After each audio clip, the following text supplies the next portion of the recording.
Hey guys, it's time to take a look at the OnePlus 6. We have its first look from the main man Evleaks, and along with that, we'll talk about everything else that was leaked over the last couple of days. So first up, we talked about the hands-on prototype images of the OnePlus 6 about a month ago, which showed that the Knotch is here. And now it's 100% confirmed that the Knotch is indeed here thanks to the release of its brother Oppo R15. OnePlus flagships are always based on the Oppo flagship releases. I mean, last year's OnePlus 5T was based on the Oppo R11. This year's OnePlus 6 is based on Oppo R15. So the hideable Knotch is here. Apparently, you will be able to hide the Knotch on OnePlus 6 with the software. And since the phone will rock a 6.2-inch OLED display, the Knotch will be completely hidden, unlike some of the LCD phones on which if you try to hide the Knotch, it will still be seen because of the LCD brightness. So with OLED display, it will actually be completely blend in. Also, we have our first ever Geekbench score,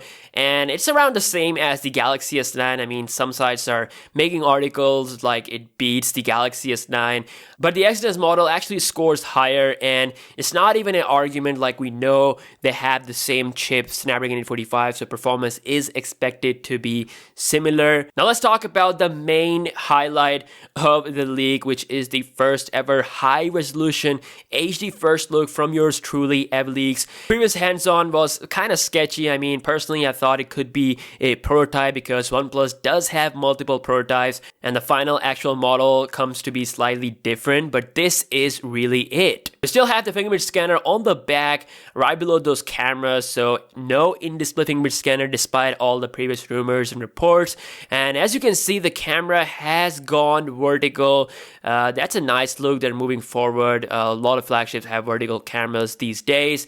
Headphone jack is still there. All right, good stuff. It's looking very slim, which is awesome. Now the back of the phone looks like a gray metal color. It kind of resembles a debranch skin, but it's actually not. It will probably have a special name like gray metal or whatever. I'm just making it up. But yeah, this is looking pretty cool. It's like a grayish color with some really nice texture. Also, the full spec sheet got leaked as well recently, and it didn't show any major improvement over the OnePlus 5T model. So according to the listing, the OnePlus 6 will sport a 6.28-inch AMOLED screen, full HD plus resolution. It's going to be the same panel as the Oppo R15. Under the hood, you'll see Snapdragon 845 processor clocked at 2.7 GHz. Interestingly, the rear camera of the OnePlus 6 listed here is the same as the OnePlus 5T, so 16 megapixel plus 20 megapixel with f1.7 aperture on both lenses. Again, exactly the same setup as the predecessor OnePlus 5T. However, the selfie snapper has been upgraded to 20 megapixel sensor compared to the 16 megapixel front camera of the OnePlus 5T. Android 8.1 Oreo will be on board. There will be 6/8 GB model,